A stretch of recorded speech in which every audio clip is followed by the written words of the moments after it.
Assalamualaikum warahmatullahi wabarakatuh.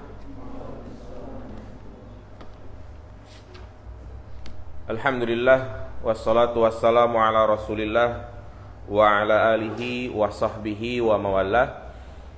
Ashhadu an la ilaha illallah wahdahu la syarikalah wa ashhadu anna Muhammadan abduhu wa rasuluhu la nabiyya ba'dah. Allahumma salli ala Muhammad wa ala ali Muhammad. Ayyuhal ikhwah, a'azzani Allahu wa iyyakum jami'an. Hadirin dan hadirat yang dirahmati Allah Subhanahu wa taala. Alhamdulillah, kembali kita dipertemukan oleh Allah Subhanahu wa taala di majlis ini untuk mempelajari Kitab Tauhid li Syekh Muhammad bin Abdul Wahhab At-Tamimi rahimahullahu ta'ala. Baik, pada kesempatan yang berbarokah ini kita akan memasuki bab baru, yaitu bab yang ke-6.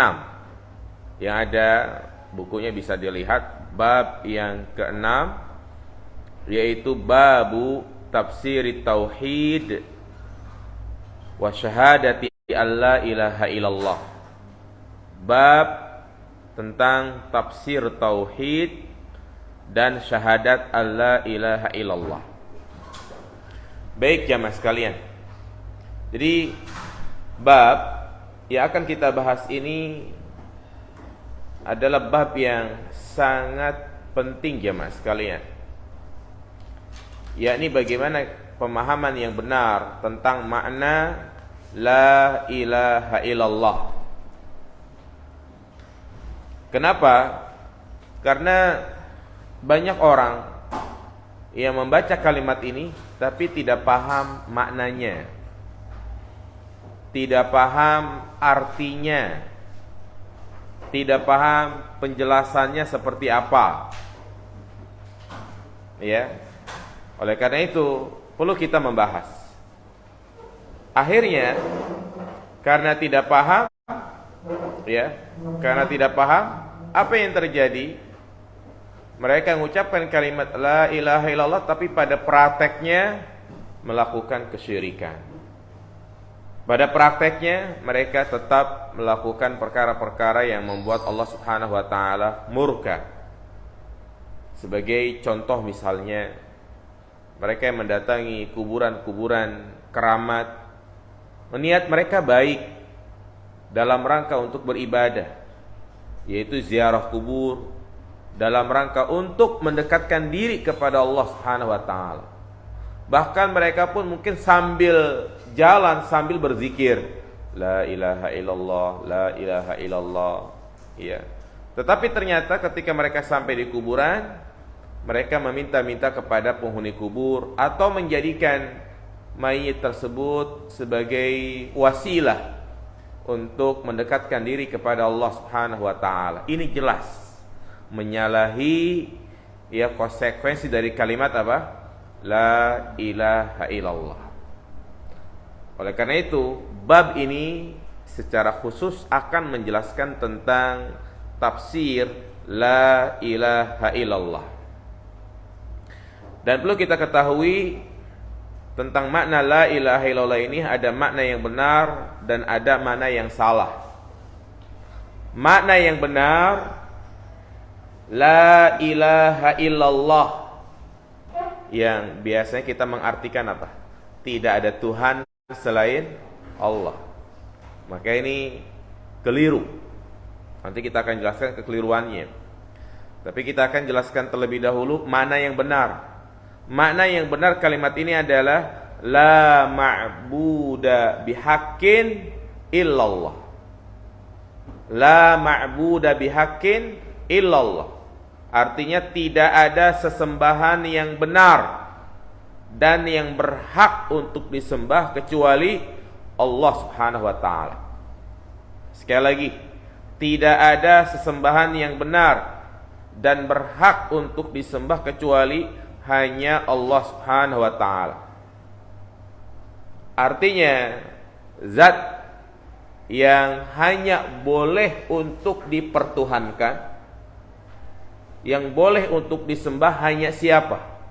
Allah Subhanahu wa ta'ala. Semua sesembahan selain Allah yang itu disembah oleh manusia, baik itu berupa makhluk-makhluk yang memiliki kedudukan yang sangat tinggi di sisi Allah, yaitu malaikat, para rasul, para wali, atau makhluk yang biasa-biasa aja, yaitu jin, matahari, bulan, bintang, kuburan, berhala-berhala yang lainnya, maka semua itu adalah sesembahan yang batil. Sesembahan yang batil. Jadi zat yang berhak, yang benar disembah itu hanya Allah Subhanahu wa ta'ala. Dalil yang menjelaskan tentang tafsir ini banyak sekali. Di antaranya adalah firman Allah Subhanahu wa ta'ala surat Al-Hajj ayat 62. Allah berfirman, "Dzalika bi anna Allah huwal haq." Dialah Allah, bahwasanya Allah adalah Al-Haq. Ya, Allah adalah Al-Haq. Maksud Al-Haq ini, ya, wa anna ma yad'una min dunihi huwal batil. Dialah yang berhak untuk disembah, adapun selain Allah adalah sesembahan yang batil. Wa anna Allah huwal aliyyul kabir, dan Allah adalah zat yang maha tinggi dan maha besar. Allah sendiri yang menyatakan bi anna Allah huwal haq, dialah zat yang berhak untuk disembah. Demikian pula firman Allah dalam surat Yunus ayat 106, wala tad'u min dunillahi ma la yanfa'uka wa la yadurruk fa in fa'alta dzalika fa innaka idzan minadh dhalimin. Dan janganlah engkau berdoa kepada selain Allah, yang selain Allah itu tidak mampu untuk memberikan manfaat dan juga tidak mampu untuk menimpakan madarat. Jika engkau lakukan itu, yakni menyembah kepada selain Allah, berarti engkau telah melakukan kezaliman. Ini dua dalil yang sangat jelas menunjukkan bahwasanya la ilaha illallah maknanya adalah la ma'buda bihaqqin illallah. Ya, tidak ada ilah yang berhak, yang benar untuk disembah kecuali Allah Subhanahu wa ta'ala. Demikianlah yang dijelaskan oleh para ulama, di antaranya oleh Al-Imam At-Tabari. Beliau mengatakan, ya, tentang firman Allah surat Al-An'am ayat 106. Qala ta'ala ittabi' ma uhiya ilaika min rabbik la ilaha illa huwa wa arid 'anil musyrikin. Ikutilah apa yang aku wahyukan kepadamu dari Rabbmu, tidak ada ilah yang berhak disembah kecuali Dia. Wa arid 'anil musyrikin, dan berpalinglah dari orang-orang yang berbuat kesyirikan. Apa kata Imam At-Tabari? La ma'buda yastahiqqu 'alaika ikhlasul ibadati lahu illallah. Tidak ada sesembahan yang berhak bagimu untuk mengikhlaskan ibadah kecuali kepada Allah Subhanahu wa ta'ala. Ya. Demikian pula dikatakan oleh Al-Imam Ibnu Katsir, qala Allah Ta'ala dalam surat Al-Qasas ayat 70, wa huwallahu la ilaha illa huwa. Ibnu Katsir mengatakan huwal munfaridu bil uluhiyah fala ma'buda siwahu kama la raiba yakhluqu wa yahtaru siwa. Allah lah bersendirian dalam uluhiyah. Dialah yang berhak untuk disembah. Tidak ada sesembahan selain Dia. Sebagaimana kita meyakini tidak ada pencipta, tidak ada yang memberi rizki kecuali Allah, maka demikian pula kita wajib meyakini bahwasanya tidak ada sesembahan yang berhak untuk disembah kecuali Allah Subhanahu wa ta'ala. Bisa dipahami jemaah? Ini makna yang benar. Jadi apa makna la ilaha illallah tadi? Bahasa Arabnya gimana? La ma'buda bihaqqin illallah. Ini, ya, pahami baik-baik. Dan dalam kalimat la ilaha illallah ini ada dua rukun. Yang pertama disebut namanya an-nafyu, penafian. Yang kedua namanya al-isbat, penetapan. La ilaha ini namanya penafian, illallah itu namanya al-isbat. Dua ini dikatakan rukun. Kenapa? Karena tauhid seseorang tidak dikatakan benar kecuali harus memenuhi dua rukun ini.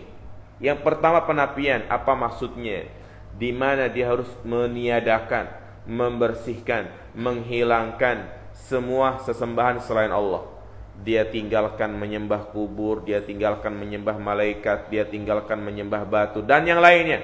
Setelah dia tinggalkan itu semua, illallah, isbat, yang dia tetapkan untuk disembah hanyalah Allah Subhanahu wa taala. Baik. Ini makna yang benar. Adapun makna la ilaha illallah yang salah, mungkin kita katakan kurang tepat. Kurang tepat. Di sini ada beberapa makna. Yang pertama,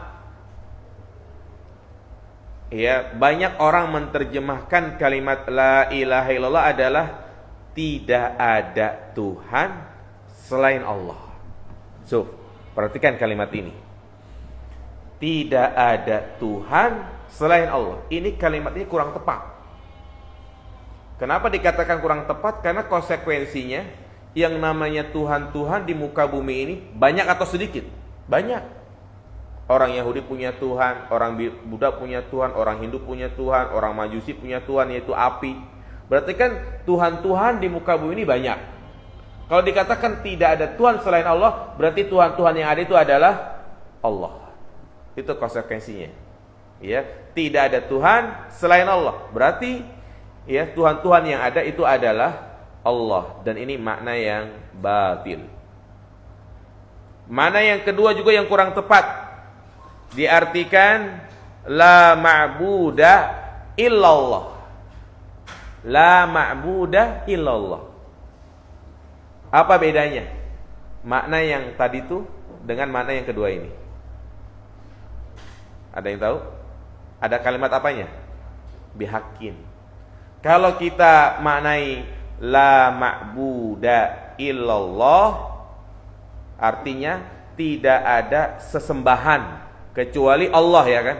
Tidak ada sesembahan kecuali Allah. Berarti konsekuensi makna ini, setiap sesembahan yang disembah dengan cara yang benar maupun yang batil itu adalah Allah. Sedangkan ada orang yang menyembah kuburan, ada yang menyembah patung, ada yang menyembah berhala, ada yang menyembah ini, pohon dan yang lainnya. Berarti semua itu yang disembah kan batil. Dikatakan itu adalah Allah. Kenapa? Karena tidak ada tambahan bihaqqin. Ya, makanya yang benar tadi la ma'buda bihaqqin, tidak ada sembahan yang benar, yang berhak untuk disembah kecuali Allah. Ya. Jelas ya jamaah nih. Ini Masya Allah uslub dalam sebuah kalimat yang kita harus pahami benar-benar gitu kan. Karena ya kadang ada orang yang mengartikan kalimat la ilaha illallah hanya sekedar ini, ya. Kemudian juga yang keberapa? Mana yang ketiga kurang tepat kalau diartikan la ilaha illallah la khaliqa illallah. Tidak ada pencipta kecuali Allah. Tidak ada pencipta kecuali Allah. Kenapa ini kurang tepat? Karena ini hanya menetapkan tauhid rububiyah saja. Iya. Dan keyakinan tauhid rububiyah itu juga diyakini oleh orang-orang jahiliyah. Orang-orang jahiliyah, musyrikin Arab yang diperangi oleh Nabi SAW, terjadinya perang Uhud, perang Badar. Rasulullah memerangi orang-orang musyrikin Arab itu bukan karena mereka tidak mengakui Allah itu pencipta. Mereka ngakuin Allah pencipta. Buktinya mana? Terdapat dalam surat Az-Zukhruf ayat 87. Wala in sa'altahum man khalaqahum la yaquluna Allah.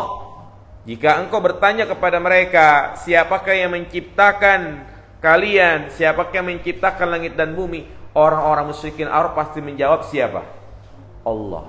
Tuh, berarti mereka menetapkan apa ini? Tauhid rububiyah. Mereka menetapkan tauhid rububiyah. Nah, tapi kenapa mereka diperangi? Itulah karena mereka tidak menerapkan tauhid uluhiyah. Iya, mereka yakin Allah itu pencipta, tapi kenapa giliran mereka beribadah, berdoa kepada patung Lata, Uzza, Manat, iya, Nah, inilah yang diperangi oleh Nabi Shallallahu Alaihi Wasallam. Sehingga la ilaha illallah kalau dimaknakan la khaliqa illallah itu kurang tepat. Kemudian juga ada yang menerjemahkan atau menafsirkan la hakimiyata illallah. Tidak ada yang yang menetapkan hukum selain Allah. Ini juga sama kurang tepat karena ini hanya mencakup tauhid rububiyah saja. Nah, ada lagi yang lebih parah nih. Sebagian orang-orang sufi mereka mengartikan la ilaha illallah dengan la maujuda illallah. Tidak ada yang ada kecuali Allah. Berarti apa saja yang ada itulah Allah. Dan itu namanya akidah ittihadiyah atau akidah hululiyah, bersatunya Allah dengan makhluk. Maka ini akidah yang batil, akidah yang sesat. Dimanapun di situ ada makhluk, itu adalah Allah. Ya, padahal Allah itu ada di mana? Ada di langit, tidak bersatu dengan makhluknya. Dalam bahasa Jawa akidah ini disebut namanya apa? Manggulangin apa itu namanya? Kaula Gusti. Nah, atau kalau mungkin kita pernah melihat cerita Wali Songo, ya walaupun ini walau alam benar salahnya, ada salah satu di antara mereka yang dibunuh karena punya keyakinan ini. Namanya Syekh Siti apa itu? Syekh Siti Jenar ya. Nah, jadi enggak benar keyakinan ini. Ya, tidak benar kalau dikatakan semua makhluk itu adalah Allah. Artinya di situ ada makhluk, berarti di situ Allah bersatu dengannya. Ini sama saja ya merendahkan Allah Subhanahu wa taala, karena tentunya Allah memiliki sifat-sifat yang terpuji. Bahkan ada dulu ya di UIN ya mahasiswa jurusan filsafat begitu ya. Dia mengatakan Allah anjingku akbar. Naudzubillah. Anjingku akbar, karena dianggap anjing juga di situ ada jelmaan siapa? Allah. Ini batil jemaah. Sampai-sampai di antara ucapan mereka itu yang bikin bingung, al abdu rabbun wa rabbu abdun ya laita syi'ri minal mukallafi. Ya, Allah itu adalah hamba, hamba adalah Allah. Aku bingung manakah yang dikatakan mukallaf, ya. Makanya akidah ini akan mengajak orang-orang untuk menggugurkan syariat Allah. Ya, dari sinilah munculnya tingkatan agama seseorang. Ada yang namanya ma'rifat, terus apa lagi? Hakikat, terus syariat. Nah, kalau orang tahapannya masih syariat, masih wajib sholat, masih wajib puasa. Tapi kalau sudah tahapan hakikat ma'rifat, udah nggak perlu sholat lagi katanya. Kenapa? Karena dirinya sudah bersama Allah. Ya, ini jelas ya kufur jamaah sekalian, kufur. Ya, dan yang lebih parahnya lagi mereka berdalil dengan kisah Nabi Khidir. Ya, ketika bertemu dengan Nabi Musa. Ya kan saat itu Khidir dia termasuk pengikutnya Nabi Musa ya kan. Tapi ternyata Khidir melakukan tindakan-tindakan yang di luar syariat, seperti misalnya membunuh anak kecil ya kan. Kemudian merusak apa itu? Merusak perahu. Tuh kata mereka Khidir aja tidak ikut syariatnya Nabi Musa. Ya, maka demikian pula umat Islam boleh ketika dia sudah berada di kedudukan yang sangat tinggi ma'rifat, maka dia tidak mengapa untuk meninggalkan syariat Allah Subhanahu wa taala. Tentu ini keyakinan yang sangat batil ya, yang ini bisa mengeluarkan pelakunya dari Islam. Kenapa? Justru di sana banyak orang-orang yang lebih mulia lagi daripada wali, yaitu para nabi dan rasul. Nabi kita Muhammad SAW, manusia yang sudah dijamin masuk dalam surga, ya, sudah terhindar dari api neraka. Beliau tetap sholat, beliau tetap puasa. Enggak ada riwayat yang mengatakan Rasulullah enggak sholat. Ya, ini manusia yang paling tinggi kedudukannya. Makanya hati-hati kepada jamaah semuanya, jika ada majelis yang mengajak untuk ke arah sana. Iya, misalnya biasanya itu diawali dengan kamu kalau ingin dekat sama Allah baca nih wirid ini. Sampai kamu nanti akan ada saatnya iya, kamu itu dalam awang-awang istilahnya gitu kan. Disitulah antum bertemu dengan Allah. Iya. Makanya kan ya seperti ada seorang dokter di zaman sekarang ini yang berani gitu kan, nama-nama ruh ya. Kemudian ingin yang mendapatkan keberkahan harus datang ke dia. Ya itulah jamaah sekalian salah kaprah dalam beragama. Baik. Jadi intinya itu ya makna-makna yang salah.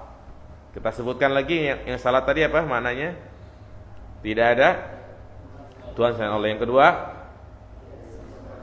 yang ketiga, iya, yang keempat, iya, yang kelima, tidak ada yang ada kecuali Allah. Itu makna yang kurang tepat. Yang tepat adalah gimana? Iya. Baik.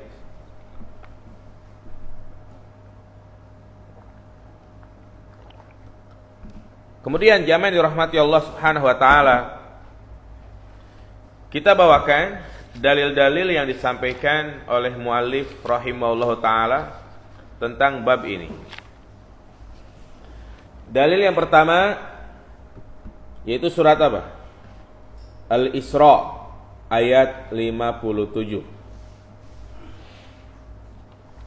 Allah berfirman, ulaika alladzina yad'una yabtaghuna ila rabbihimul wasilata ayyuhum aqrab wa yarjuna rahmatah wa yakhafuna 'adzabah inna 'adzaba rabbika kana mahdzura.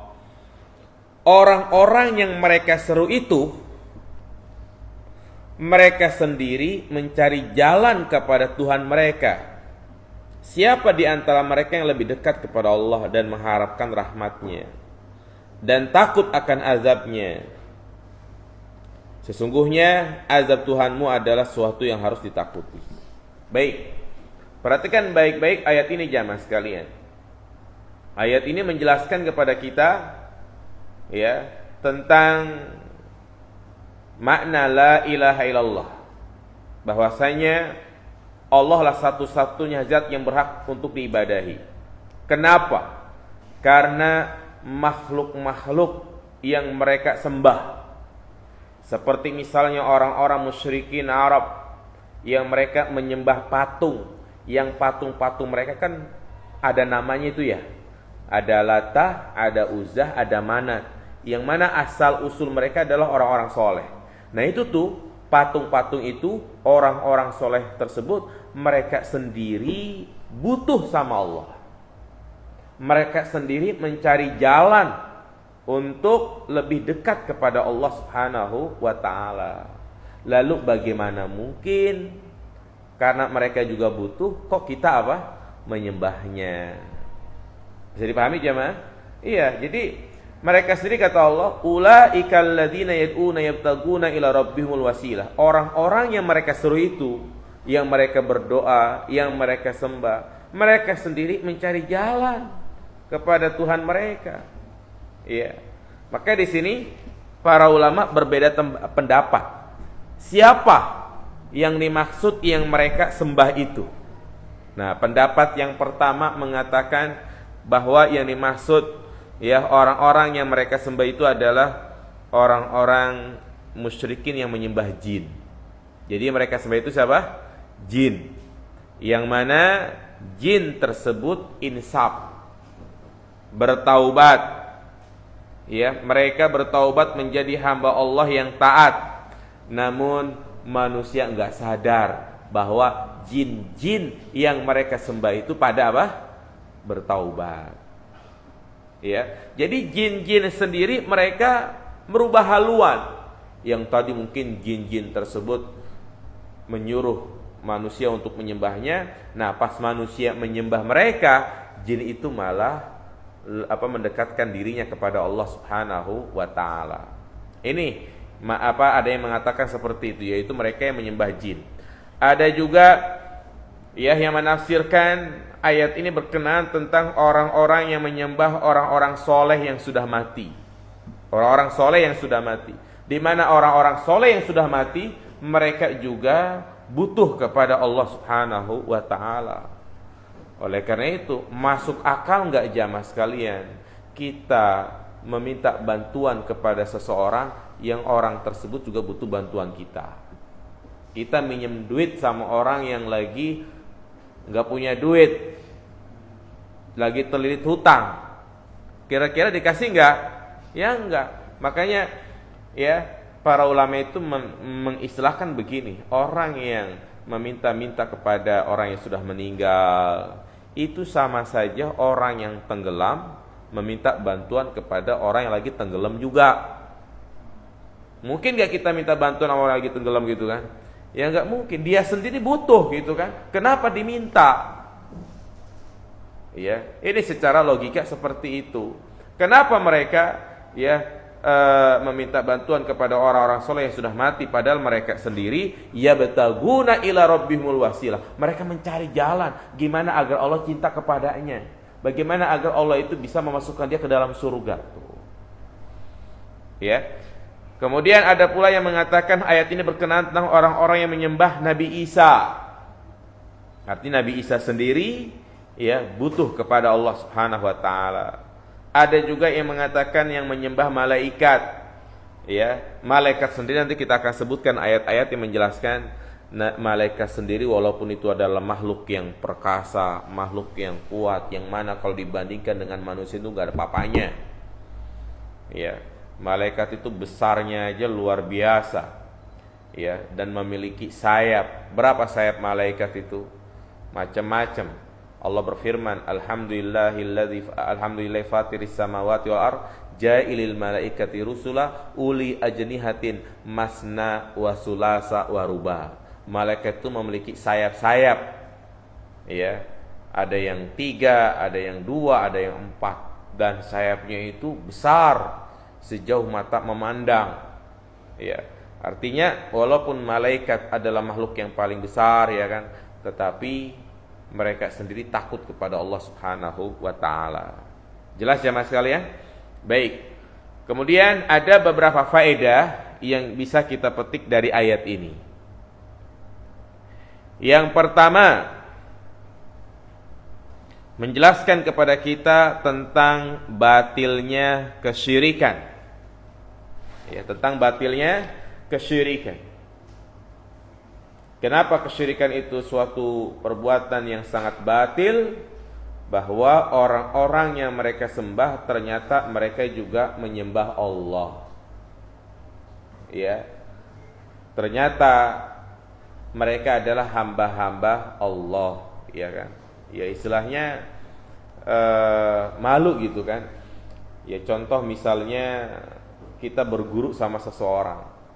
Nah, guru tersebut ya ngajarin untuk melakukan ini dan itu misalnya. Ternyata lama-kelamaan gurunya itu tidak melakukannya. Ya pastinya kita merubah haluan ya kan?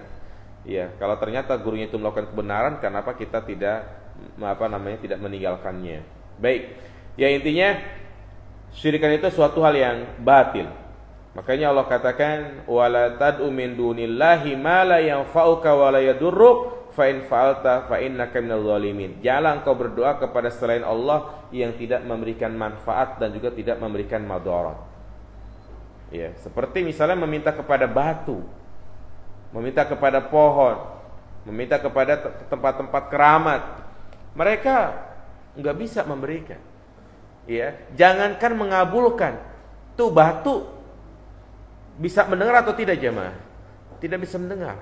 Buktinya sekarang, makanya itu kisah Nabi Ibrahim subhanallah ya, itu betul-betul bantahan yang sangat telak kepada orang-orang musyrikin. Yang mana Nabi Ibrahim ceritanya itu kan, dia datang mendatangi berhala-berhala, kemudian diapain itu? Dihancurkan. Tinggal ada berhala yang besar, kemudian dikalungin apa? Kampak ya kan. Ya pokoknya dikalungin kampak gitu. Nah, kemudian coba kalau dipikir-pikir. Ya, semestinya kalau memang berhala tersebut bisa memberikan manfaat dan madarat, pasti berhala besar akan ngapain? Akan nolongin yang lainnya. Pembelaan. Ya. Ternyata berhala itu diem aja. Ya kan, sampai ada kisah di zaman jahiliyah, itu kan di mana sahabat kalau nginget-nginget kejadian itu pasti ketawa, ya kan. Di mana ada Tuhan terbuat dari roti. Ya, rotinya besar gitu kan. Nah, ketika mereka menyembah, kelamaan nyembah, lapar, rotinya dimakanin. Ya, lama-lama habis Tuhannya. Ya, karena nggak masuk di akal gitu kan. Ya, sama seperti orang yang datang ke kuburan meminta-minta kepada penghuni kubur. Ya, jangankan bisa mengijabah, dengar nggak tuh si jenazah jamaah sekalian? Nggak dengar. Kalau dengar pasti nyaut, lu mau minta apa? Coba kalau dia ngomong kayak begitu, kira-kira kita gimana? Kabur, ya kan. Subhanallah. Sama seperti misalnya orang yang punya jimat itu bisa apa? Benda mati. Ya, dia nyimpen batu, nyimpen ini, nggak ada beda dengan batu-batu yang lain. Tapi memang itulah tipu daya syaitan jamaah sekalian. Tipu daya syaitan yang kadang mereka itu menjerumuskan manusia dengan cara memberikan sesuatu kejadian yang di luar dari kebiasaan. Ya, kadang memang ketika dia datang ke tempat keramat, dia lagi bersemedi, ada suara, ya kan. Ya seperti orang main itu aja tuh, manggil jalangkung, kadang-kadang kan jalan sendiri kan. Iya, ada keanehan-keanehan. Dan ini memang terjadi di zaman Nabi SAW. Yang tadi kita sebutkan ada 3 berhala tuh ya. Ada apa aja? Lata, Uzzah, Manat. Terjadi Fatu Mekah. Nabi SAW memerintahkan kepada Khalid bin Walid untuk menghancurkan berhala Uzzah. Iya, berhala Uzzah ini diantara berhala yang besar, yaitu berupa pohon. Yang pohon itu dikasih baju, dihias, pokoknya dibikin kayak taman gitu kan. Nah, makanya Rasulullah menyuruh orang yang berani, siapa? Khalid. Disuruh, Khalid, hancurin tuh berhala Uzzah. Datengin, ditebang pohonnya. Datanglah Khalid kepada Rasulullah, ya Rasulullah, sudah aku tebang. Apa kata Nabi? Engkau belum menghancurkan Uzzah. Kaget dia. Kembali lagi ke sana. Ternyata pas Khalid kembali lagi, terlihat penampakan seorang wanita yang rambutnya panjang, mukanya tertutup debu, tidak berpakaian. Apa yang dilakukan oleh Khalid? Dia bunuh perempuan itu. Dia datang kepada Nabi SAW. Ya, Rasulullah mengatakan kepadanya, itulah Uzzah yang kau bunuh. Nah, itu menunjukkan jin, syaitan yang menampakkan dengan penampakan seperti itu. Ya. Dan memang kadang seperti itu jamaah sekalian, syaitan itu dalam rangka untuk menjerumuskan manusia ke dalam kesyirikan, menampakkan dia. Ya, menampakkan sebagai Tuhan dan yang lainnya. Itulah tipu daya syaitan. Sampai-sampai diceritakan oleh Syekh Abdul Qadir Jailani. Ya, kalau Syekh Abdul Qadir Jailani ini dia sedang beribadah di malam hari, sedang khusyuk, tiba-tiba ada bayangan besar. Dia mengatakan, akulah Tuhan. Ya. Kemudian dia mengatakan kepada Syekh Abdul Qadir Jailani, sekarang aku wahyukan kepada engkau boleh melakukan perkara-perkara yang diharamkan. Iya. Maka Syekh Abdul Qadir Jailani karena dia memiliki keimanan yang kuat, iya, setan kau. Jadi dia dianggap itu adalah syaitan. Kenapa? Karena nggak mungkin sesuatu yang sudah jelas ini halal ini haram kemudian dikhususkan kepada seorang yang itu sudah terputus wahyu, ya kan. Bayangin kalau itu terjadi pada diri antum gitu kan. Malam-malam lagi sholat tahajud tuh tiba-tiba datang, hei Rifka, apa yang kau minta? Gimana coba?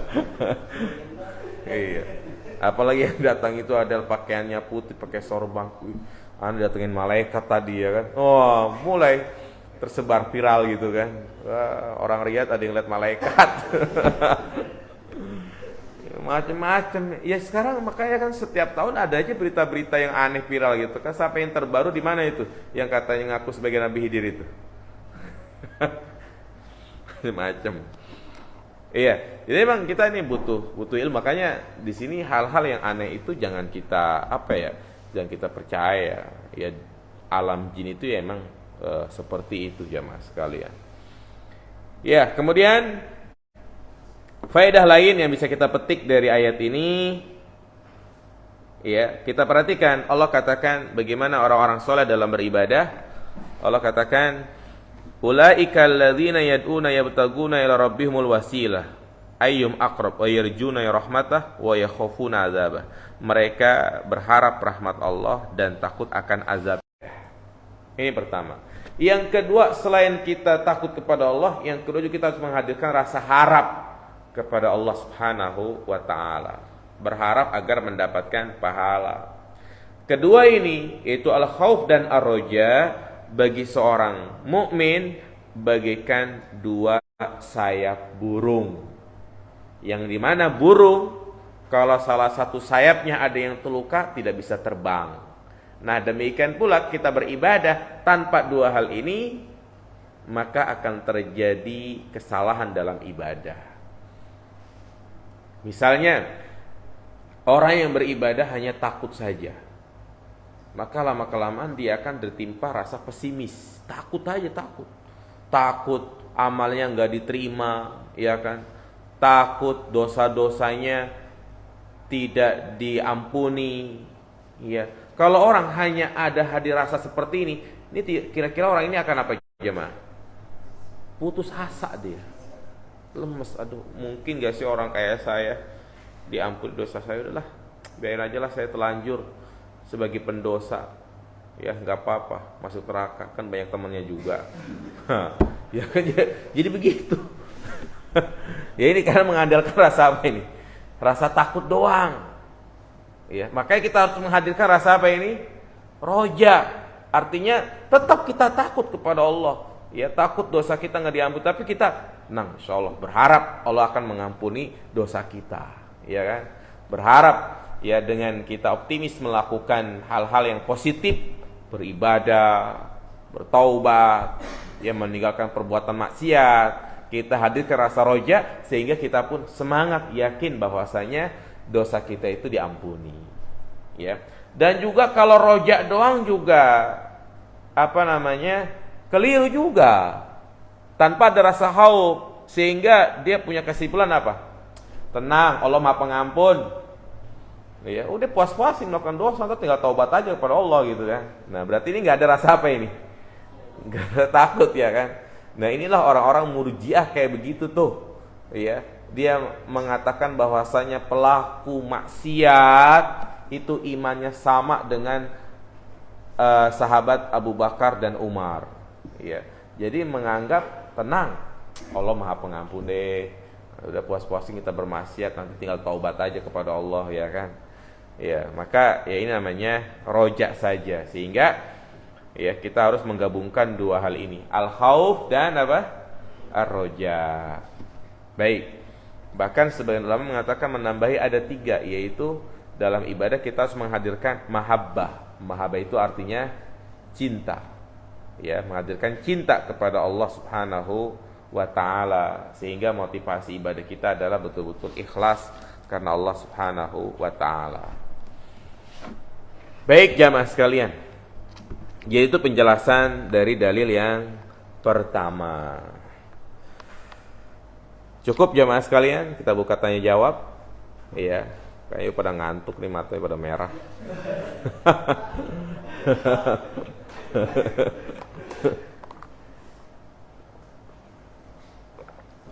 Masuk kerja jam berapa? Jam 7.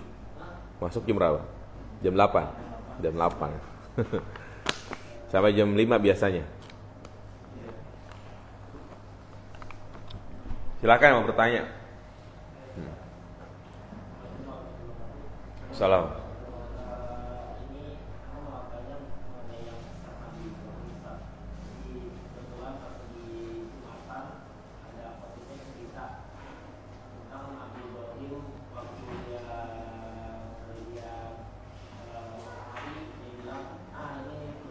Iya.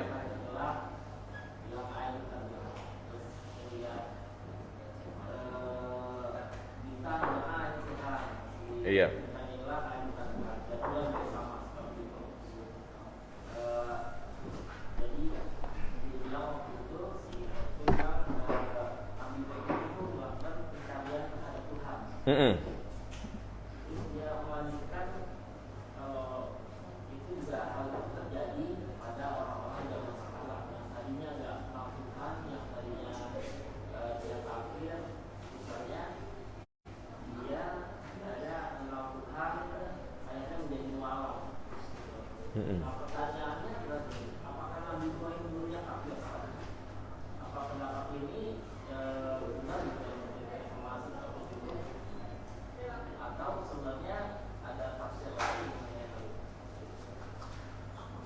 Baik.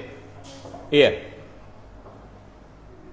Kisah tersebut Allah sebutkan dalam surat Al-An'am ya.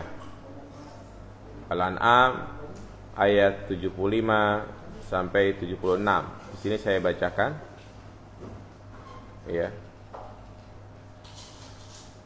Falamma janna 'alaihi lailu ra'a kaukaba qala hadza rabbi. Falamma afala qala la uhibbul afilin. Ketika malam telah menjadi gelap, Nabi Ibrahim ya melihat sebuah bintang. Lalu dia berkata, "Inilah Tuhanku." Maka ketika bintang itu terbenam dia berkata, "Oh, aku tidak suka yang terbenam, berarti ini bukan Tuhan." Iya. Kemudian ayat berikutnya, falamma ra'al qamara bazighan qala hadza rabbi falamma afala qala la illam yahdini rabbi la akunanna minal qaumil dhalin. Lalu ketika dia melihat bulan terbit dia berkata, inilah Tuhanku. Tetapi ketika bulan itu terbenam dia berkata, sungguh jika Tuhanku tidak memberi petunjuk kepadaku, pastilah aku termasuk orang-orang yang sesat. Iya. Ayat ini sering dianggap oleh sebagian dai tentang perjalanan Nabi Ibrahim dalam mencari Tuhan. Berarti kalau dikatakan ini adalah perjalanan Nabi Ibrahim mencari Tuhan, ya, berarti Nabi Ibrahim itu pernah menyembah bintang, kemudian karena bintang tenggelam, akhirnya menyembah bulan, bulan terbenam, akhirnya menyembah apa? Matahari, ya. Berarti itu perjalanan menuju apa? Dalam pencarian kebenaran.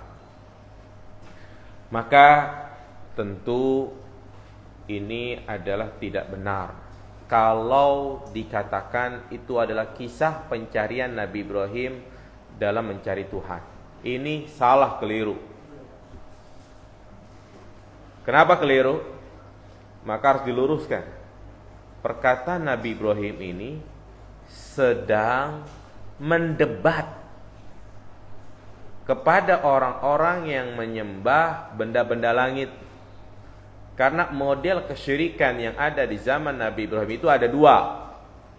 Yang pertama menyembah patung, dan itu dilakukan oleh bapaknya Azar, menyembah patung. Makanya tadi saya sebutkan patung yang besar itu dihancurkan, ya kan. Yang kedua, ada yang menyembah benda-benda langit, yaitu ada yang menyembah bintang, menyembah matahari, menyembah bulan. Nah ini nih, Nabi Ibrahim sedang mendebat para penyembah bintang, ya, mengatakan dengan dengan rasional gitu kan, ya, seandainya aku menyembah bintang, kemudian bintang itu ternyata tenggelam, artinya tuh Tuhan kalian tuh yang kalian sembah ternyata hilang, ya. Tuh yang menyembah matahari, matahari juga hilang di malam hari gitu loh. Ini pakai rasional dalam membantah orang-orang musyrikin Arab. Ya. Kenapa kesimpulan dikatakan Nabi Ibrahim pernah melakukan kesyirikan adalah kesimpulan yang keliru? Karena ini bertentangan dengan firman Allah Subhanahu wa taala, "Inna Ibrahim kana ummatan qanitan lillah hanifa walam yakum minal musyrikin." Nabi Ibrahim adalah umat panutan, suri tauladan, orang yang taat kepada Allah hanifa, yang lurus, dan yang keempat walam yaku minal musyrikin, orang yang tidak pernah melakukan apa? Kesyirikan. Bisa dipahami? Jadi itu kisah yang keliru. Ya, makanya kita nggak boleh begitu gitu kan.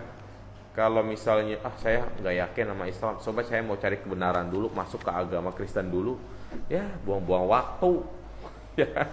Ya, mending kalau dia berikan umur panjang. Kalau mati, ya kan. Gitu. Jelas ya? Apa hukum pengobatan lewat bedah ayam? Memang ada apaan dalam ayam? Apakah termasuk syirik? Kalau iya, bagaimana cara menasihati keluarga yang sudah terlanjur melakukannya? Jelas. Ini adalah bentuk kesyirikan. Ya. Dan ini banyak pengobatan kayak gini di tengah masyarakat kita. Ya, kadang disuruh bawa ayam, nanti penyakitnya dipindahin ke ayam. Ya, disuruh bawa telur, bahkan disuruh bawa kambing. Ya kan? Mending kalau disuruh kambing riat.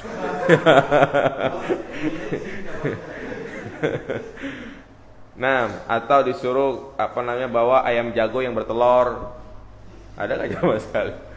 Ya itu yang saya tahu prakteknya iya, suruh bawa. Kemudian ya, dukun itu, ini dukun kerjanya nih ya. Walaupun dia pakai peci itu dukun. Kalau dia pakai belangkon kagak laku. Orang udah tahu kalau dia dukun, ya kan. Makanya sekarang banyak dukun yang berkedok ustadz. Ini syirik. Jadi penyakit itu tuh dipindahin. Pastinya dia bekerja sama dengan jin. Kemudian disuruh belek tuh ayam. Nah, nanti dukun bilang tuh, lihat tuh. Mungkin di dalamnya itu ada peniti, ada paku, ada kayak tinta-tinta hitam, ya kan. Oh, ini nih ternyata nih penyakitnya nih. Iya, kamu kena santet nih. Nah, tuh. Kalau saya berarti siapa yang nyantet tuh kan? Percaya sama siapa ini? Dukun. Gitu. Iya, pulang sampai rumah, iya agak enakan badan gitu kan. Seminggu 2 minggu kambuh lagi. Pasti kemana lagi dia? Dukun lagi. Enggak berasa ternyata dia itu sudah dikirim jin ke dalam tubuhnya. Itu banyak kasus kemarin, kayak saya itu waktu kemarin kan saya perjalanan Lombok, Sumbawa, Bima. Nah, sampai di sana banyak kayak begitu. Ya, ada saya punya saudara gitu kan, ya biasalah, ya cinta ditolak dukun bertindak. Karena dia ya nolak orang gitu ya. Akhirnya laki-laki ini di pasar, ya datengin dia, langsung tangannya ditarik begini, sampai rumah langsung berasa gitu kan, ada kerasukan. Nah, salahnya orang tuanya ini kan mungkin karena nggak kenal agama dengan baik, dibawa ke Bali, dibawa ke dukun pengobatan. Oh, ini ada yang ngiring pak, ini kayaknya ya itulah kesimpulan disantet betul gitu kan. Ya udah, akhirnya tanpa sadar dia ternyata diisiin tuh sama dukun itu. Nah, pulang ya makin parah, datang lagi ke dukun. Ya kan dukun setiap dia datang pasti dapat apa? Dapat cuan, ya kan?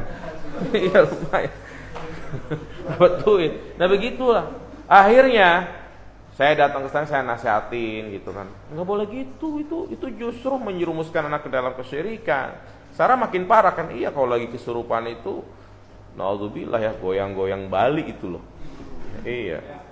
Nah, kemarin pas dibawa ke rukyah, wah ini udah ditanam katanya, buhulnya itu udah ditanam gitu. Nah, itu jadi bentuk pengobatan kayak gini nih, jangan percaya sama kayak gitu-gituan. Walaupun tadi misalnya, ya nih tuh dia dengan dengan bantuan jin bisa mengeluarkan paku, kadang di USG, di ronsen nggak ada apa-apa, tapi pas sama dukun digini-giniin keluar paku, keluar. Nah, itu makin percaya tuh orang kampung tuh biasanya itu. Ya. Nah, ini nggak boleh syirik. Yang pertama, kenapa syirik? Itu minta bantuan kepada jin. Dan yang kedua, itu melakukan pengobatan yang tidak sesuai dengan medis. Apakah dibenarkan penyakit itu bisa dipindahin ke ayam gitu kan? Nggak sesuai dengan medis dan juga tidak sesuai dengan syariat.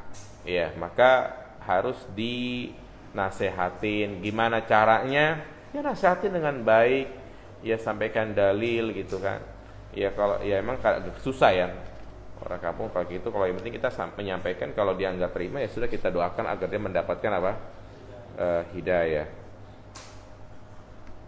Jika segolongan orang-orang yang di dalam majlisnya mempercayai adanya macam keramat yang tadi Ustadz jelaskan, namun terlepas dari itu kita mengikut majlis-majlisnya mereka dan kita merasa menjadi semakin taat dan mau memperbaiki diri, apakah hal tersebut juga adalah sebagai kesalahan karena mengikuti golongan mereka? Iya, kesalahan. Nah, dia mungkin menjadi lebih dekat kepada Allah, lebih taat, ya kan? Tapi ini bisa jadi adalah sugesti. Sekali lagi, sugesti. Sama seperti halnya Pak Ustadz, saya itu sholat dalam keadaan merem, khusyuk. Boleh nggak tuh saya lakukan setiap hari? Jadi saya sholat merem, khusyuk saya. Iya. Apakah dibenarkan seperti itu? Salah. Nggak seperti itu untuk mencapai kekhusyuan. Yang ada kalau di sholat di masjid, HP-nya hilang, saking khusyuknya, saking meremnya itu kan. Iya. Sama seperti halnya dulu gitu kan, waktu saya pesantren di pondok-pondok yang begitulah gitu kan. Itu kalau ngapal itu harus di sisi kuburan. Katanya cepet ngapal, bener emang cepet ngapal. Kalau di masjid itu nggak hafal-hafal. Tapi kalau di sisi kuburan cepet ngapal gitu ya. Ya itu namanya sugesti. Jadi kalau udah tahu kayak begitu mah jangan deh. Masih banyak majelis-majelis yang lainnya. Karena ingat, sob, ibu-ibu yang bertanya, niat yang baik tidak serta-merta perbuatan itu baik. Tapi di sana ada syarat yang harus terpenuhi, yaitu harus mutabaah, mengikuti petunjuk Nabi Shallallahu Alaihi Wasallam. Ya hampir semua mereka yang mendatangi tempat-tempat keramat tujuannya baik, ya kan? Hatta sahabat ketika melewati pohon Zatu Anwat untuk nyalak berkah niatnya baik, ya kan? Tapi itulah kebaikan, ya. Niat yang baik belum cukup, harus mengikuti apa yang disampaikan oleh Nabi Shallallahu Alaihi Wasallam. Tinggalkan majlis-majlis tersebut. Wallahu a'lam. Baik, cukup ya. Kalau ada silahkan.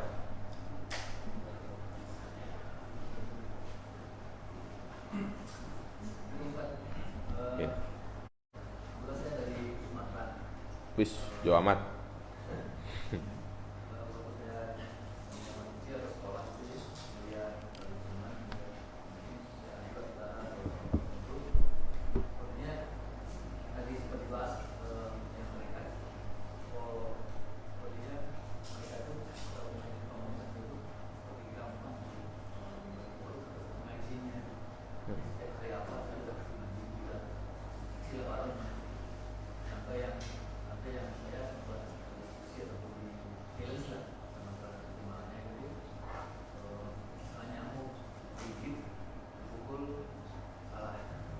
Emang apa?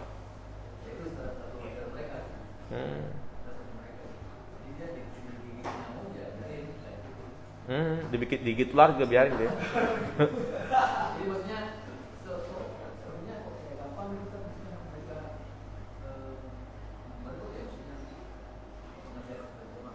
Iya. Iya. Jadi memang itulah apa kata para ulama, setiap kesesatan pasti ada apa? Pengikutnya. Iya. Dan orang kita, manusia secara umumnya, dia lebih percaya dengan kejadian-kejadian di luar dari kebiasaan. Masih ingat kisah yang bisa mengeluarkan duit di penjara apa itu? Ya, dukun kan? Iya, pengikutnya kan banyak juga ya kan? Ya begitu ajarannya. Jadi ya itulah kejahilan orang kita ya. Ya kayak tadi pertanyaan tadi gitu kan, yang katanya penyakit ditaruh di ayam, terus juga akhirnya kan ya itu tanpa sadar mereka terperdaya dengan menghambakan diri kepada jin. Ya, dan memang ya itulah jin kadang datang di alam mimpi, dia mengaku sebagai malaikat, sebagai Nabi Khidir, bahkan sebagai Rasulullah, ya, yang mengasih jampe-jampe ya kan, atau wirid-wirid, amalan-amalan. Makanya apa yang tadi mereka lakukan, nggak boleh nepuk nyamuk segala macam, itu pasti mereka dapat wangsit yang mereka anggap itu adalah ajaran dari Allah gitu kan. Tapi ya itulah tipu daya syaitan dalam menyesatkan manusia. Baik, demikian, semoga bermanfaat. Insyaallah kita lanjutkan di pertemuan berikutnya. Kita bahas dalil yang kedua dan dalil yang ketiga. Ikuti terus materi tauhid karena ini perkara yang sangat penting. Ya, walaupun kita semua ada sebagai seorang muslim, tapi pada kenyataannya banyak saudara-saudara kita yang masih percaya dengan keramat, benda-benda mati dan yang lainnya. Demikian, subhanakallahumma bihamdika asyhadu an la ilaha illa anta astaghfiruka wa atubu ilaik. Assalamualaikum warahmatullahi wabarakatuh.